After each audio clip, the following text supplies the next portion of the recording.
네, 할렐루야. 네, 오늘 주의 예배자를 간 나오신 우리 성도님들을 예수님의 이름으로 환영하고 축복합니다. 네, 우리 먼저 앞뒤 좌우로 이렇게 인사합시다. 하나 얼굴로 인사합시다. 오늘도 은혜로 승리합시다.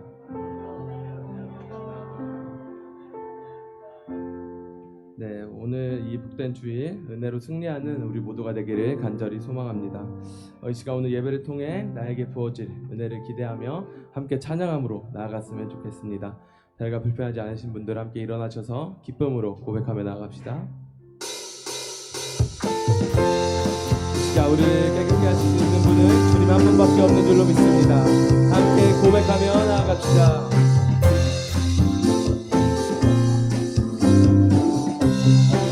고백합니다. 변찮는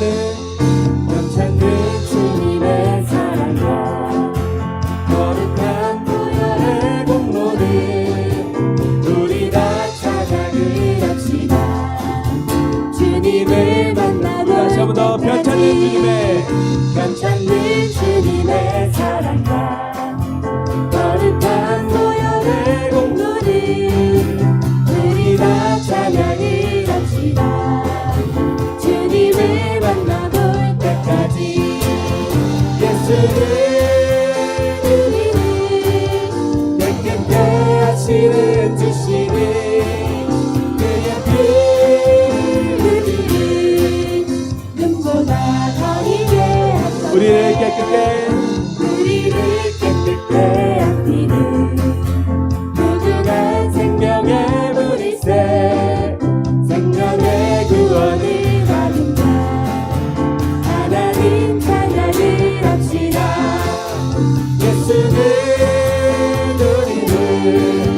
깨끗게 하시는 주시니 그의 피 우리를 눈보다 더 이게 하셨네. 주님의 거룩한 보혈을 날마다 입으로 뱉으게 담대히 싸우며 나가세. 천국에 들어갈 때까지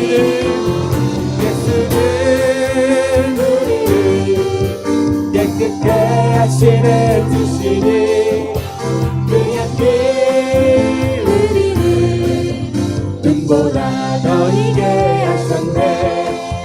십자가 단단히 붙잡고 날마다 이기며 나가세. 머리에 멜류관 쓰고서 주 앞에 찬양할 때까지 예수는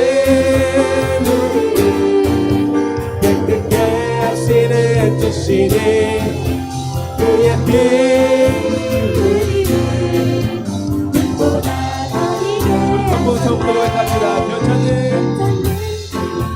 사랑과 거룩한 보혈의 공로를 우리 다 찬양을 합시다. 주님을 만나고 이절로 우리를 깨끗게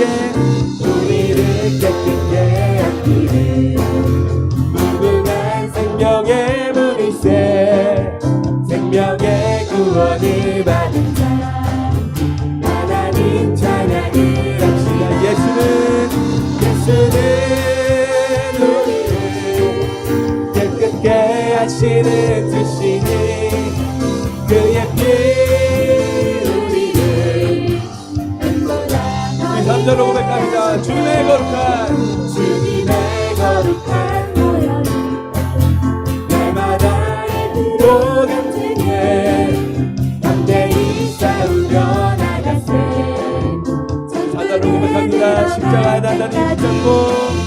십자가 단단히 붙잡고 날마다 이기며 나가세. 머리에 멜류관 쓰고서 주 앞에 찬양할 때까지 예수는 우리를 깨끗게 하시는 주시니 그의 피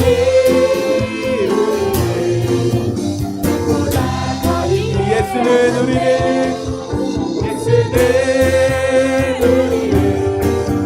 깨끗게 하시는 주시니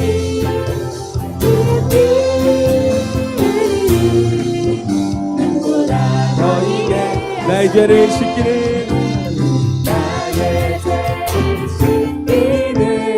예수의 피밖에 없네. 다시 정죄하기도 예수의 우리 다시 한번 더 나의 죄를 씻기는 예수의 피밖에 없네. 다시 정죄하기도 예수의 피밖에 없네. 예수의 흘린 피 나를 대하오니 귀하고 귀하다. 예수의 피밖에 없네.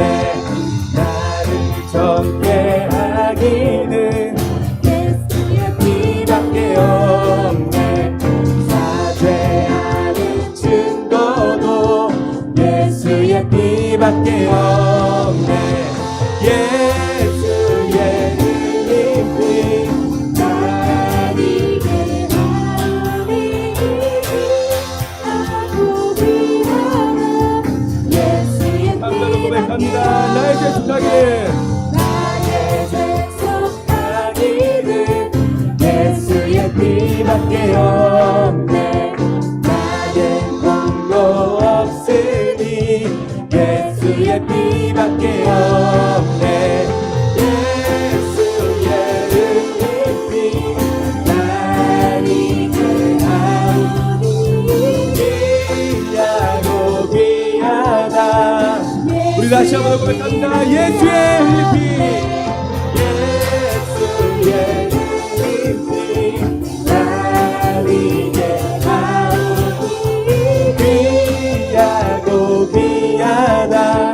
이번에는 4절로 고백합니다.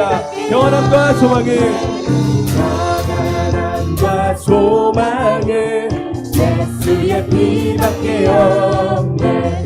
나의 의는 이것뿐 예수의 피밖에 영원토록 내 알만 예수의 피밖에 없네. 나의 삶이 제목은 예수의 피밖에 예수의 흘린 피 예수의 흘린 피 나를 대하오니 귀하고 귀하다. 예수의 피밖에 예수의 흘린 피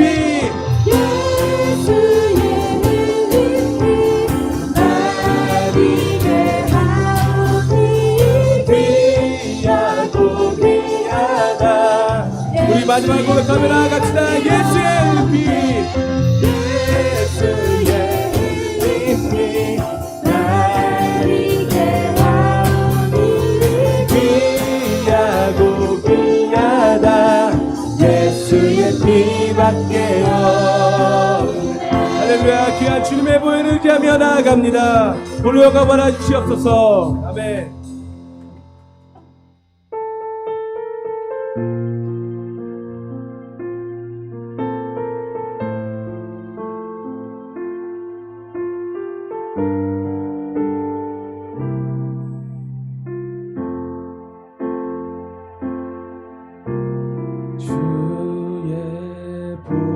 보좌로 나갈 때에 어떻게 나가야 할까? 나를 구원한 주의 십자가 그것을 믿으며 가네. 주의 보좌로 나갈 때에 나 여전히 부족하다. 나를 품으신 주의 그 사랑 그것을 믿으며 가네. 자격 없는 내 힘이 아닌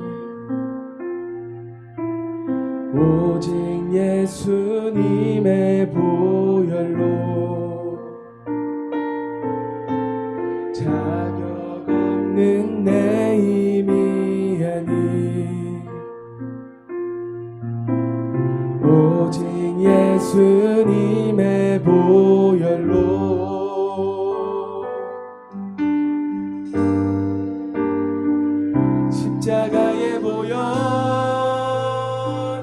완전하신 사랑 힘입어 나갑니다.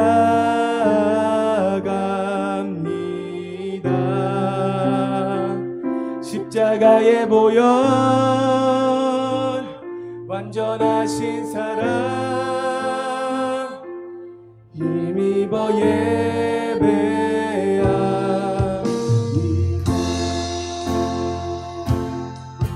다시 한번 고백합시다. 주의 보좌로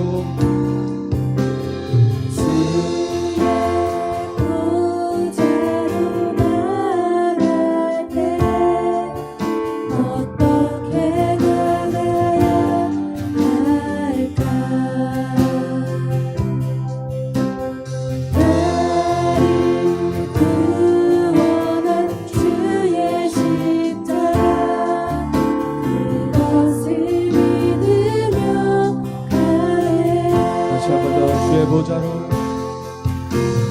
주의 보좌로 나갈 때 나 여전히 부족하나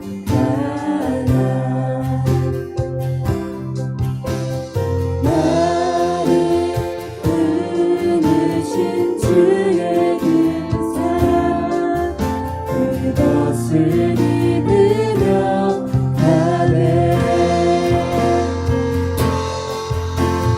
자격 없는 내 힘이 아니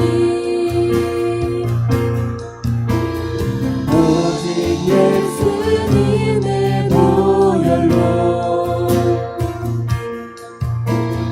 자격 없는 내 힘이 아니 오직 예수님의 보혈로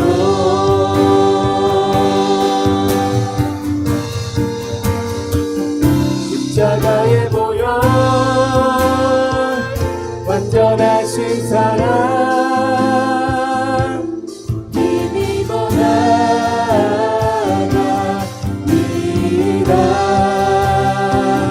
십자가의 보혈 완전하신 사랑 힘입어 예배합니다. 십자가의 보혈 십자가의 보혈 완전하신 사랑 힘입어 나갑니다.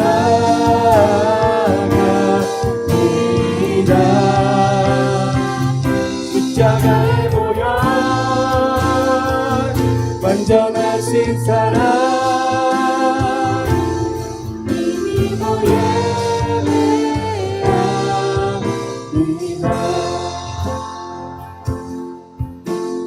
자격 없는 내 힘이 아니 오직 예수님의 보혈로 자격 없는 내 힘이 아니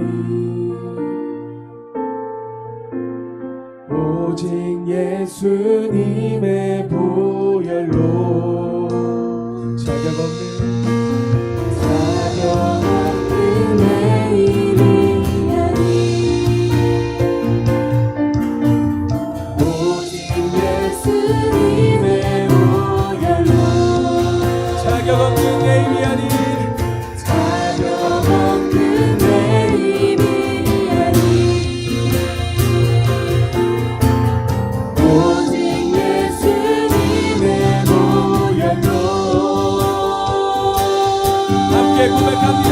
십자가의 보혈 십자가의 보혈 완전하신 사랑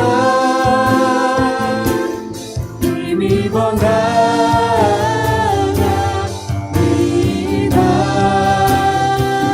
십자가의 보혈 완전하신 사랑 힘입어 예배합니다. 십자가의 보혈 십자가의 보혈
한번더 주님의 십자가를 의지하며 나아갑니다. 십자가 십자가 십자가 십자가 내가 처음 볼 때에 나의 맘의 큰 것도 사라져.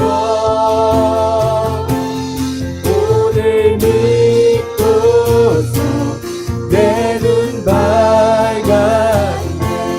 삶의 깊은 영혼. 우리 다시 한번 더 고백합니다. 십자가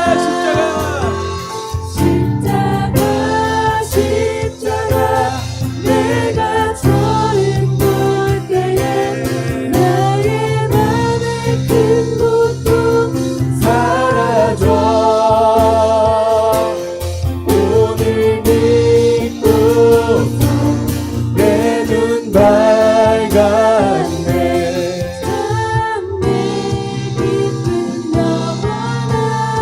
우리 시간 함께 기도하며 나아가실 때 주님 이 시간 주님의 부활을 의지하며 나아갑니다. 주님의 십자가를 바라보며 나아갑니다. 자, 오늘 우리에게 주시는 하나님의 말씀은 2026년 8월 2일 오늘 말씀은 사무엘상 19장입니다. 자막으로도 제공이 되고 있으니까 참조해 주시기 바랍니다. 사무엘상 19장 18절에서 24절까지입니다. 18절에서 24절 같이 한번 읽겠습니다. 시작. 다윗이 도피하여 라마로 가서 사무엘에게로 나아가서 사울이 자기에게 행한 일을 다 전하였고 다윗과 사무엘이 나요스로 가서 살았더라. 어떤 사람이 사울에게 전하여 이르되 다윗이 라마 나요스에 있더이다 하매 사울이 다윗을 잡으러 전령들을 보냈더니 그들이 선지자 무리가 예언하는 것과 사무엘이 그들의 수령으로 선 것을 볼 때에 하나님의 영이 사울의 전령들에게 임하매 그들도 예언을 한지라. 어떤 사람이 그것을 사울에게 알림해 사울이 다른 전령들을 보냈더니 그들도 예언을 했으므로 사울이 세 번째 다시 전령들을 보냈더니 그들도 예언을 한지라. 이에 사울도 라마로 가서 세구에 있는 큰 우물에 도착하여 물어 이르되 사무엘과 다윗이 어디 있느냐? 어떤 사람이 이르되 라마 나요스에 있나이다. 사울이 라마 나요스에 가니라. 하나님의 영이 그에게도 임하시니 그가 라마 나요스에 이르기까지 걸어가며 예언을 하였으며 그가 또 그의 옷을 벗고 사무엘 앞에서 예언을 하며 하루 밤낮을 벗은 몸으로 누웠더라. 그러므로 속담에 이르기를 사울도 선지자 중에 있느냐 하니라. 아멘. 자, 오늘 말씀을 함께 나눌 텐데요. 원래 말씀의 제목을 소문의 낙원, 치유와 회복이 있는 교회 이렇게 정하려다가 조금 바꿨어요. 너무 좀 뻔한 얘기인 것 같기도 하고 그래가지고요. 저희가 지금 이제 사역을 2달째 지금 방학을 하고 있어요. 그래서 이 방학 기간 동안 저하고 이제 저희 사모님하고 저희 교회 성도들의 가정을 이렇게 좀 돌아보고 있고요. 그리고 또 우리 교회 이제 새로 나온 우리 청년들의 가정들 또 삶을 이렇게 쭉 돌아보고 있습니다. 이렇게 신방을 하면서 깨닫는 것 중에 하나는 뭐냐면 건강한 교회란 무엇인가에 대해서 다시 한번 생각해보는 그런 시간이 되는 것 같아요. 제가 만나는 이런 성도님들을 보면은요, 공통점이 있더라고요. 교회를 한 번도 안 다녀보신 분들은 없어요, 보니까. 근데 교회를 다니다가 어떤 이유로 교회에 어떤 상처를 받거나 또는 어떤 마음에 힘든 일이 있어가지고 교회 다니는 것을 잠깐 이제 멈추는 이런 경우가 있더라고요, 보니까. 이야기를 듣다 보니까 사연 없는 분들도 없고 또 여러 가지 아픔과 상처가 다 이렇게 있더라고요, 보니까. 그래서 그 모습을 보면서 하나님이 세상에 많고 많은 교회들이 있는데 그 많은 교회들 가운데서 굳이 또 우리 교회를 여기에 세워주신 이유가 뭘까? 이걸 이제 생각해 보게 되는 겁니다.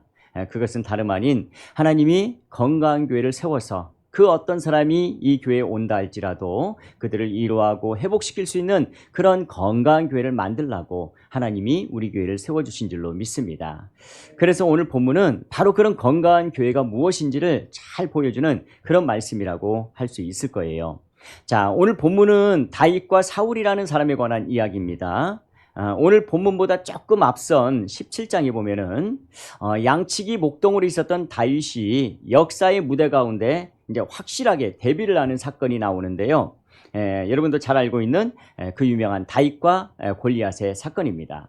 자, 다윗이 아버지의 심부름 때문에 형들이 이제 전쟁터에 나가 있었거든요. 그래서 그 형들을 만나러 갔다가 하나님의 군대를 모독하고 있는 골리앗을 보고는 의문이 일어난 거예요. 다른 사람들 다 가만히 있는데 다윗이 너무 화가 나가지고 물맷돌 하나를 가지고 3m 가까이 되는 그 거인을 쓰러뜨림으로써 일약 스타덤에 이제 오르게 된 겁니다.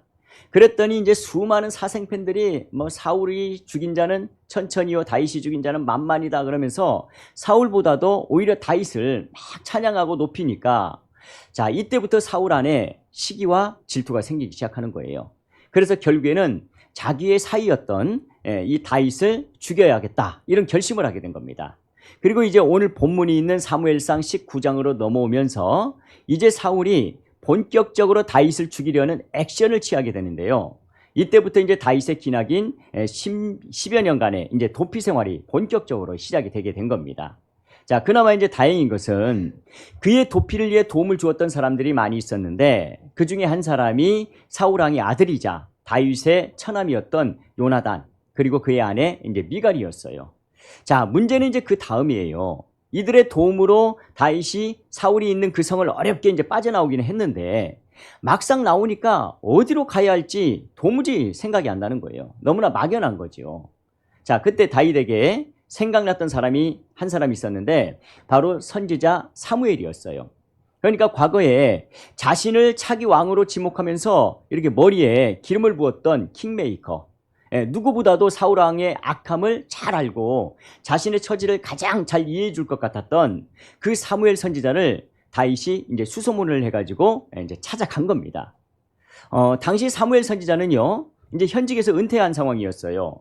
그래서 자신의 고향 마을 라마로 가 있었는데 다윗이 그 라마로 찾아간 거예요. 그러자 사무엘 선지자는 자신을 찾아온 다윗을 데리고 나요시라는 곳으로 이제 가게 됩니다.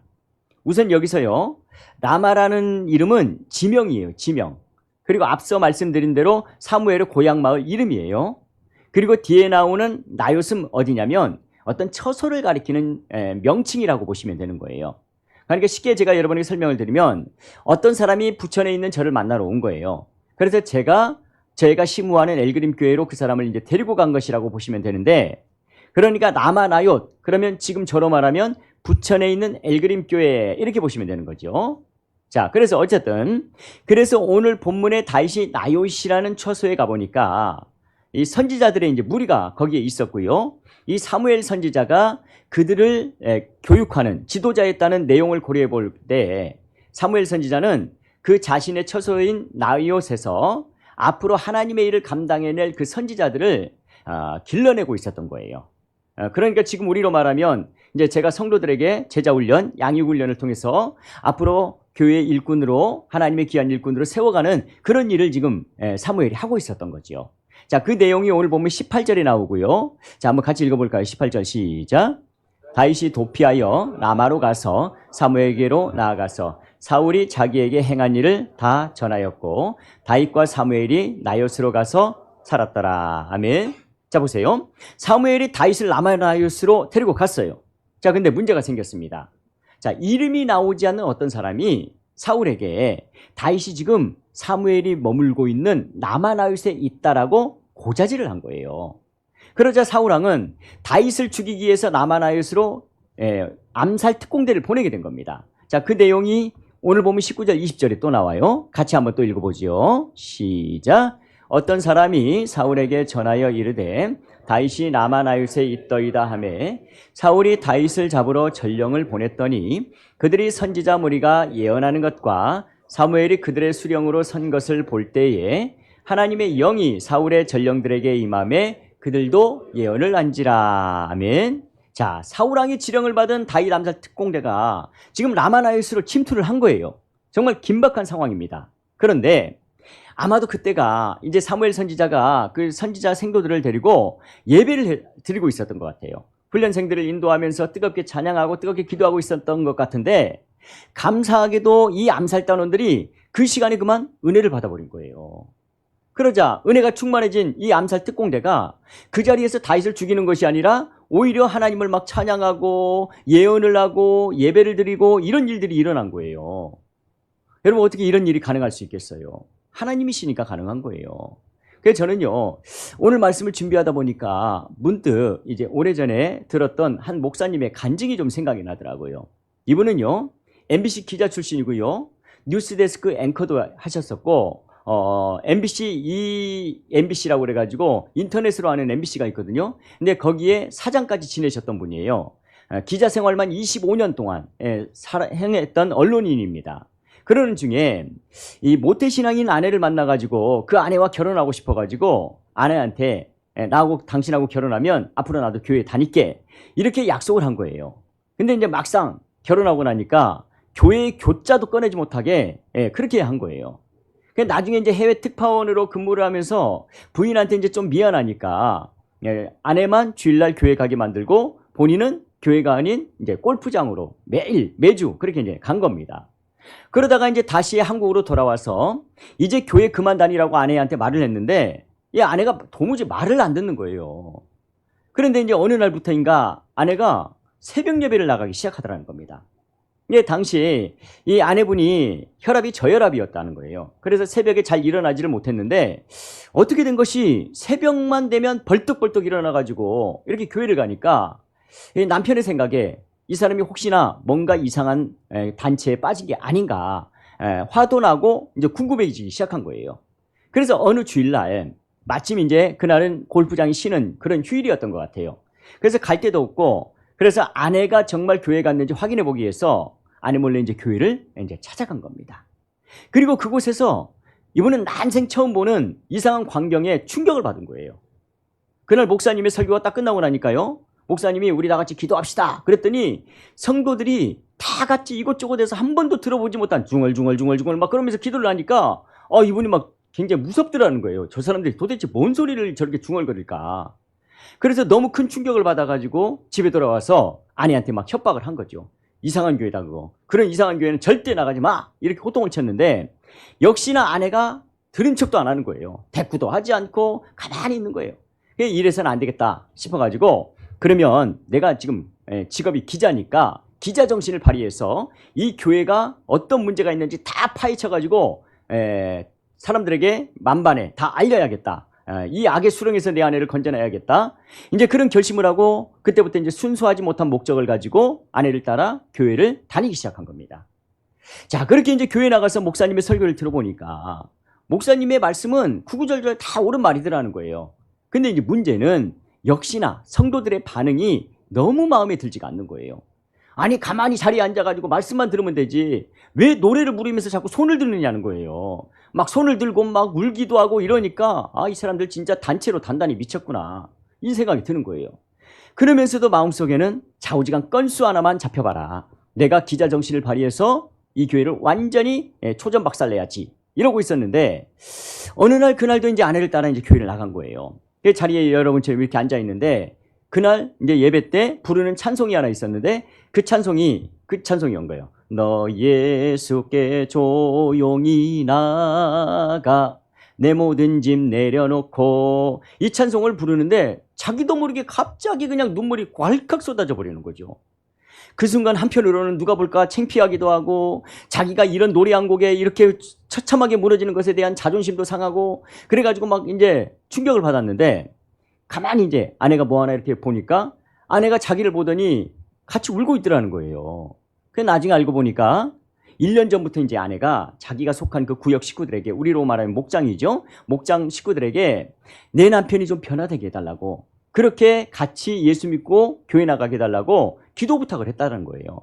그래서 성도들이 1년 동안 중보 기도를 하고 있었던 거예요. 그래서 결국 고발거리 찾으려고 교회 갔다가 오히려 하나님 앞에 강권적으로 붙들려가지고 아내에게 보여줘서는 안 되는 그 쪽팔림을 보여주고 그리고 그 집으로 온 거예요. 그런데 나는 그래도 교회 안 나갈 거야 이런 생각을 갖고 있었는데 어느 날 아내가 그러는 거예요. 오늘 저녁에 좀 일찍 들어왔으면 좋겠다. 그래서 왜 그러냐 그랬더니 교회 목사님이 우리 집에 신방으로 오신다는 거예요. 순간적으로 그런 생각이 들더래요. 지난번에 당한 거 이번에는 안갚음을 해주리라 생각을 하고 목사님과 단판을 지어야겠다라고 딱 생각을 했는데 자 목사님이 이제 그날 자기는 그래도 언론인이고 지성인 아니에요. 그러니까 무조건 할 수는 없으니까 들어보자.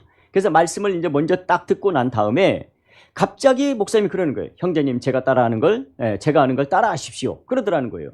그래서 얼떨결에 따라하다 보니까 주님 나는 죄인입니다라부터 시작을 해가지고 결국에는 아멘까지 순식간에 지나가 버린 거예요, 이게. 그래서 결신기도가 끝난 거예요.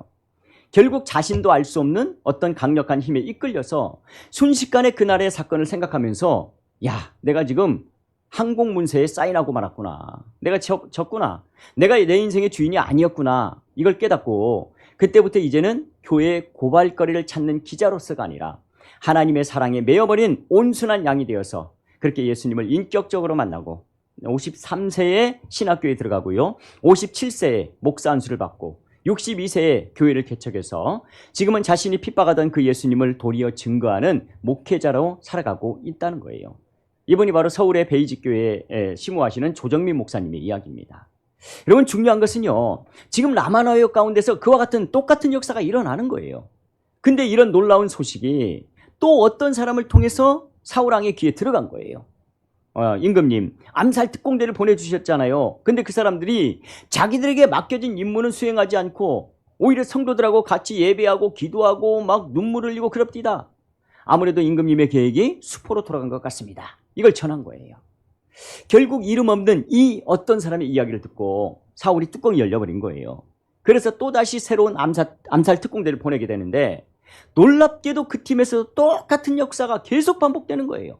그래서 또 이번에는 또다시 새로운 팀을 보냈는데 역시나 똑같은 역사가 3번 연속으로 일어나는 겁니다. 자, 그 내용이 오늘 보면 21절에 나와요. 자, 21절 한번 같이 읽어봅니다. 시작.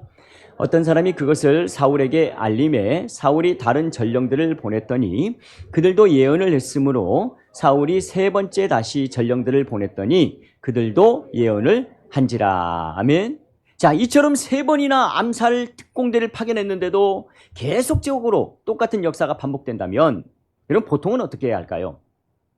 적어도 영적으로 조금만 감각이 있는 사람 같으면 이런 사건들을 통해 깨달았겠지요. 야, 하나님이 지금의 나의 이런 행위를 별로 기뻐하지 않는구나. 그리고 회개하고 돌이켜야 하는데 여러분, 사람이 한번 마음이 강팍해지니까 이게 안 되는 거예요. 그래서 이번에는 내가 직접 가야겠다. 내가 직접 가서 라마나요스에 가가지고 다윗을 죽여야겠다. 이렇게 생각하고 쳐들어간 거예요. 자, 근데요, 이번에는 앞선 암살 특공대에게 있었던 그 일보다 더욱 놀라운 일들이 벌어지는 거예요. 이전에 방문했던 암살 특공대 3팀은 어땠냐면요, 라마교회 안으로 들어갔을 때 하나님의 영이 그들에게 임함으로 예언을 했거든요. 근데 사울왕은 그 라마나요스에 도착하기도 전에 아예 들어가는 길목부터 하나님의 영이 강력하게 그 사람을 사로잡아 버린 거예요. 자, 22절, 24절까지 한번 읽어봅니다. 또 시작. 이에 사울도 라마로 가서 세구에 있는 큰 우물에 도착하여 물어 이르되 사무엘과 다윗이 어디 있느냐? 어떤 사람이 이르되 라마나요스에 있나이다. 사울이 라마나요스로 가니라. 하나님의 영이 그에게도 임하시니 그가 라마나요스에 이르기까지 걸어가며 예언을 하였으며 그가 또 그의 옷을 벗고 사무엘 앞에서 예언을 하며 하루 밤낮을 벗은 몸으로 누웠더라. 그러므로 속담에 이르기를 사울도 선지자 중에 있느니라 하니라. 아멘. 여러분, 이 내용을 정리하면 이런 거예요. 사울왕이 지금 잔뜩 열이 받아가지고 라마나요스로 가고 있는데 가는 길목에서부터 하나님의 강력한 은혜가 임하게 되는 거예요. 그랬더니 자기도 모르게 예언을 하기 시작하는 겁니다. 이 예언의 내용이 구체적으로 어떤 내용인지는 알 수 없지만 분명한 것은 그가 하나님이 하시고자 하시는 일을 자기도 모르게 스스로 고백을 하고 있는 거예요. 근데요, 본문을 보니까 그냥 예언만 한 게 아니에요. 나중에 라마나요스에 도착을 해가지고는 사무엘 선지자가 보는 앞에서 하루 종일 벗은 몸으로 누워 있었다. 이렇게 말씀하고 있어요. 자, 그러면 이 행위는 도대체 무엇을 의미하는 걸까? 그리고 이런 독특한 행위가 왜 사울왕에게만 나타났던 걸까? 자, 우선 여기서요, 옷을 벗었다는 것은 흔히 말하는 올 누드를 이야기하는 게 아니에요. 그 사람의 지위를 상징하는 갑옷을 벗을 때 사용하던 표현입니다. 그러니까 그날 사울왕은 다윗을 죽이기 위해 왕의 갑옷을 입고 갔을 거 아니에요. 근데 하나님의 영이 그에게 임하니까, 은혜를 받으니까 자기가 입고 있던 그 갑옷을 그 자리에서 벗고 사무엘 선지자 앞에서 아주 순한 양처럼 그렇게 무장해제를 하고 있었다, 그 말인 거죠. 결국 사울왕의 이런 행위는요, 2가지 의미를 가지고 있다고 볼 수가 있는 거예요. 첫 번째는 내가 왕이라는 것과 두 번째는 다윗을 반드시 죽이겠다는 것을 스스로 포기했다는 모습인 거예요. 여러분, 사실 사울이 다윗을 시기하고 견제했던 이유가 뭡니까? 지금 자기가 있는 그 왕의 자리, 이거 내주기 싫어가지고 그랬던 거 아니에요? 그런데 지금 왕의 옷을 벗었다는 것은 그가 그토록 집착했던 그 왕의 지위를 내려놓고 하나님 앞에서 한 사람의 그냥 예배자로 섰다라는 의미가 되는 거예요. 자, 그렇다면 누웠다는 말은 또 무슨 의미일까요? 자, 우리가 사용하고 있는 한글 성경에는 누웠다라고 표현되어 있지만요, 사실 이 단어의 히브리 원어를 살펴보면 그 뜻이 무릎을 꿇고 엎드리다라는 뜻을 가지고 있어요. 자, 그러니까 결론적으로 사울 왕에게 하나님의 영이 임하니까 먼저는 다윗을 죽이려고 했던 자신의 잘못된 계획을 포기했고요, 더 나아가서는 자기가 그렇게 집착하던 왕의 지위를 내려놓고 이제는 아예 하나님 앞에 무릎을 꿇고 엎드려서 경배를 했다는 거예요. 그것도 한두 시간이 아니라 하루 종일 그렇게 했다라고 성경은 기록하고 있어요. 그래서 그런 사울 왕의 모습을 봤던 사람들이, 야, 사울도 저런 모습이 있냐는 거예요. 사울도 선지자 중에 하나이냐? 이런 말로 조롱을 했다는 거예요. 근데 이게 나중에 그 나라의 속담으로 되었다, 이렇게 끝을 맺고 있는 거예요. 지금으로 말하면, 아니 저 사람도 평상시에 교회 다녔던 사람이야? 아니 저 사람이 전도사야? 집사야? 이런 얘기를 했다는 거예요. 전혀 그럴 것 같지 않은 사람인데 어떻게 저런 모습이 보이지? 이런 놀라운 일이 일어났다는 거죠. 자, 그러면요, 여기까지가 이제 오늘 본문의 내용이에요. 저는요, 오늘 이 사건을 이제 세 가지 관점에서 살펴보고요, 이것이 오늘 우리가 섬기는 교회 그리고 우리 가정 가운데 어떤 메시지를 주는지에 대해서 결론적으로 이제 나눠보고자 합니다. 자, 먼저는요, 사울 왕의 관점에서 이 말씀을 좀 살펴보길 원합니다. 자, 여러분, 사울이 라마나요에 처음 올 때의 마음은 어떤 마음이었습니까? 앞서 보낸 암살 특공대 세 팀이 계획했던 그 계획이 이상하게 다 수포로 돌아갔잖아요. 그래서 자기가 열이 받아서 내가 이 문제를 직접 해결하겠다라고, 다윗을 죽이겠다라고 그런 마음을 먹고 여기 왔단 말이에요. 근데 라마로 가는 도중에 자기도 이해할 수 없는 그런 일이 자신 안에 일어나는 거예요. 아까 조정민 목사님처럼 자기가 뭔가 건수 잡으러 갔는데 알 수 없는 눈물이 막 흐르는 거예요. 그래서 어느 순간부터 자신의 생각도 자신의 몸도 마음도 뜻대로 되지 않고 어떤 알 수 없는 강력한 힘에 이끌려서 지금 자신이 뭔가를 하고 있는데, 나중에 정신을 차리고 보니까 내가 하나님을 찬양하고 있고 다윗을 죽이려는 계획을 포기하고 있고 나는 왕 될 자격이 없다라고 왕복을 벗음으로 그렇게 고백을 하더라는 거예요. 다시 말해 사울 왕도 하나님 앞에서 굴복할 수 없는, 굴복할 수밖에 없는 그런 연약한 존재이라는 것을 하나님이 이 사건을 통해 확실하게 알려주신 거예요. 중요한 건 뭡니까? 사울은 이날 주신 이 은혜를 끝까지 붙들어야 했던 거예요. 왜냐하면 이것이 그에게 주어진 기회였거든요. 하나님이 이 정도 체험하게 해주시고 이 정도로 정확하게 하나님의 뜻을 알게 해주셨을 때는 그만큼 그에 대한 각별한 하나님의 긍휼의 마음이 있었던 거예요. 그런데 사울의 최대 실수는 뭐냐면 그런 하나님의 은혜를 너무나 쉽게 놓쳐버렸다는 거예요. 사랑하는 여러분, 저는 오늘 우리에게도 이런 똑같은 실수를 반복할 때가 정말 많다는 생각이 들어요. 하나님이요, 예배나 기도에 혹은 훈련의 과정을 통해서 때로 내가 이해할 수 없는 놀라운 은혜를 부어주실 때가 있어요. 그래서 하나님의 뜻이 무엇인지를 확실하게 깨닫게 해주실 때가 있어요. 찬양을 부르는데 나도 모르게 눈물이 나요. 이해를 할 수가 없는 거예요. 그래서 그런 때가 되면 어떤 역사가 일어나는 거 하냐면, 누가 시키지도 않고 강요하지도 않았는데 나도 모르게 내가 먼저 입을 열어서 사람들한테 말하는 거예요. 목사님, 그날 제가 이런 하나님의 음성을 들었습니다. 이런 은혜를 받았어요. 이게 하나님의 뜻인 것 같습니다. 그러니 내가 앞으로는 이렇게 살겠습니다. 이런 고백도 하고 결단도 하는 거예요. 문제는 뭐냐면 은혜의 역사가 딱 거기까지에 머물러 있다는 거예요. 거기서 끝나고 만다는 게 문제인 거예요.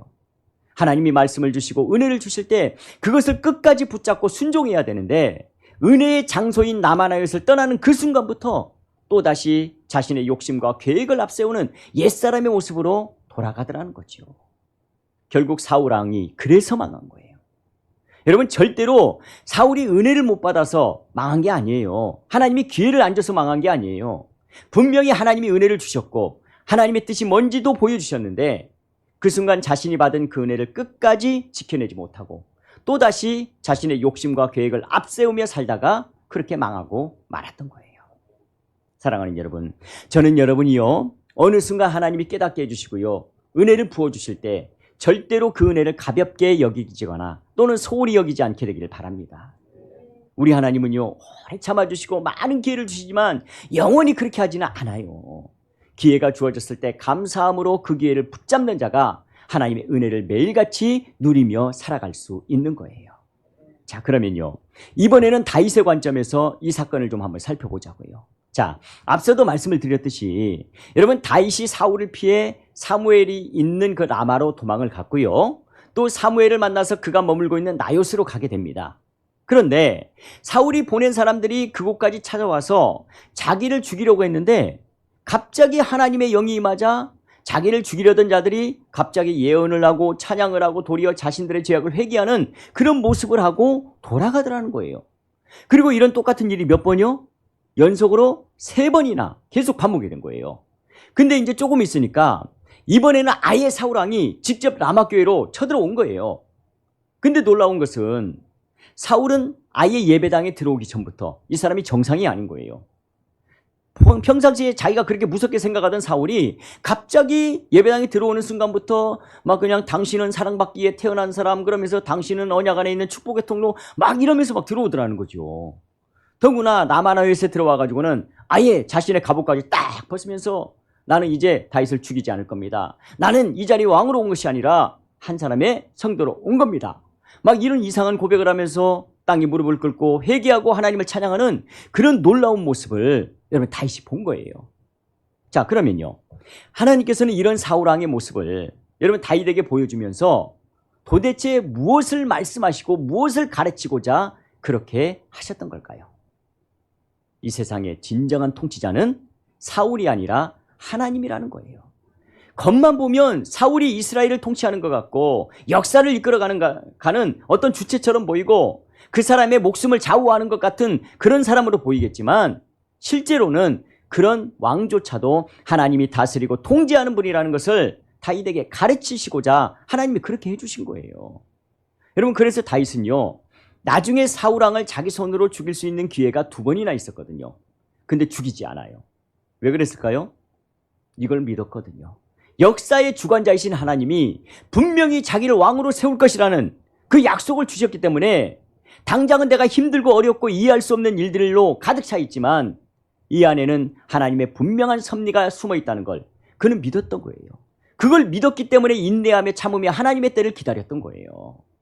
사랑하는 여러분, 우리가 인생을 살다 보면 때로는요, 골리앗과 같은 불가능한 문제를 만날 때도 있고요, 때로는 사울왕과 같은 그를 따르는 3,000명의 군사와 같은 이런 두려운 문제를 만날 때도 있어요. 도무지 이길 수 없을 것 같은, 도무지 해결되지 않을 것 같은, 나를 두렵게 만드는 이런 문제를 만날 때가 있다는 거예요. 아니, 어쩌면 지금도 만나고 있는 분들도 있을지 모르겠지요. 그게 가족 간의 어려운 문제일 수도 있고요, 어떤 경제적인 문제도 있을 수 있고요, 취직의 문제도 될 수 있고요, 사람과 사람 간의 관계의 문제도 있을 수 있고요, 또 질병의 문제도 있을 수 있고 진로의 문제가 될 수도 있겠지요. 근데 그때 하나님께서는 이 라마나요스의 은혜를 통해서 그 문제가 아무것도 아니라는 것을 오늘 우리에게 깨닫게 해주시기를 원하신다는 거예요. 그 문제가 하나님이 역사하시면 물맷돌 하나 가지고도 해결될 수 있는 문제인 것이고, 사자 같은 그 사울왕의 문제도 한순간에 순한 양과 같은 사람이 된다는 것을 오늘 우리에게 보여주시는 거예요. 그러므로 저는요, 여러분이 사람을 무서워하지 않기를 바랍니다. 우리 모두가 이 라마나요스 사건을 통해서 하나님은 언제나 우리와 함께하고 계시고 그분이 세상을 다스리고 계시고 그분의 결제 없이는 참새 한 마리도 땅에 떨어지지 않는다는 이 사실을 오늘 저와 여러분이 마음속에 깊이 새기셔서 새로운 한 주도 내 눈앞에 있는 그 문제가 아니라 이 세상의 진정한 통치자가 되시는 하나님만 두려워하며 그분의 뜻대로 순종하며 살아가는 믿음의 백성들이 다 되시기를 주의 이름으로 축복합니다. 자, 그렇다면 이제 마지막으로 건강한 교회라는 관점에서 한 가지만 더 살펴보고 말씀을 마치길 원합니다. 여러분, 사실 오늘날 세상에는요, 사울처럼 교회에 대해서 또 그리스도인들에 대한 적대감을 가지고 있는 사람이 있어요. 그래서 막 교회 다니는 사람만 보면 재수가 없다 막 이렇게 얘기하는 분들도 있어요. 그리고 또 다윗처럼 상처와 두려움으로 고통 가운데 살아가는 사람들도 정말 많이 있습니다.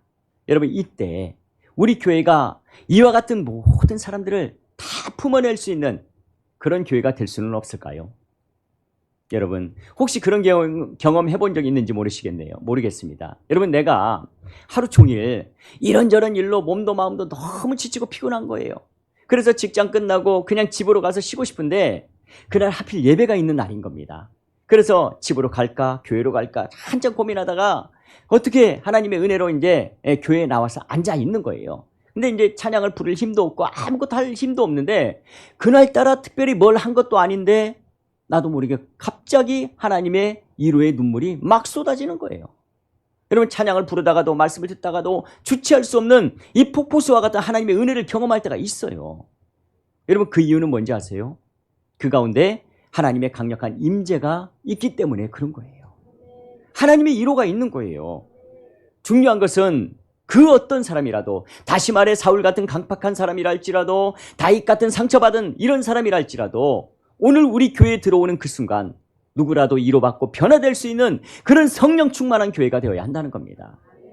그런데 교회가 그런 은혜는 없고, 그렇지 않아도 직장이나 학교에서 여러 가지 스트레스로 인해 너무 힘든 하루를 보냈는데 막상 교회에 와보니까 힘과 위로를 얻기는커녕 성도들의 이기적인 모습과 목회자의 인간적인 냄새만 가득한 설교로 인해서 오히려 마음에 무거운 짐만 가득 안고 돌아간다고 생각을 해보세요. 여러분 우리 주님은 분명히 뭐라고 그랬습니까? 수고하고 무거운 짐진 자들아 다 내게로 오라. 내가 너희를 쉬게 하리라 말씀하셨고, 진리를 알지니 진리가 너희를 자유케 하리라 말씀하셨는데, 그 쉼과 자유를 얻기에 와 있는 그 교회에서 쉼은커녕 자유는커녕 오히려 무거운 멍에만 가득 안고 간다라고 한다면 여러분 그분의 인생 가운데서 교회는 과연 무엇이고 과연 신앙생활이라는 게 무슨 의미가 있겠냐고요. 사랑하는 여러분, 저는 우리 교회가 어느 누구라도 심지어는 악한 곳에 어떤 사이비 종교에 빠졌던 사람이랄지라도 이 교회에 들어오는 순간 하나님의 은혜 가운데 위로를 얻고 안식을 경험할 수 있는 이런 나만의 은혜가 충만하기를 주님의 이름으로 축원합니다. 그러려면 어떻게 해야 될까요? 저는 적어도 두 가지는 있어야 한다고 봐요. 첫 번째는 성령님의 강력한 기름 부으심이 있는 예배, 그리고 그곳에 하나님을 온전히 예배하는 그 한 사람의 예배, 이게 중심을 딱 잡고 있으면 여러분 그 교회가 바로 라마노에스의 은혜가 넘치는 축복된 공동체가 될 수 있다는 거예요. 그리고 두 번째는 그 하나님의 은혜와 사랑으로 충만한 성도들이 교회 곳곳에서 헌신과 교제가 이루어질 때 사람들은 그들의 섬김과 사랑을 통해서 치유와 회복을 경험하게 되는 거예요. 그래서 저는요, 본래 오늘 말씀의 제목을 제가 앞서도 말씀드렸던 것처럼 소문의 낙원이라고 짓고 싶었어요. 근데 이제 또 그렇게 짓고 나면 분명히 또 어디에서 연락이 올 겁니다.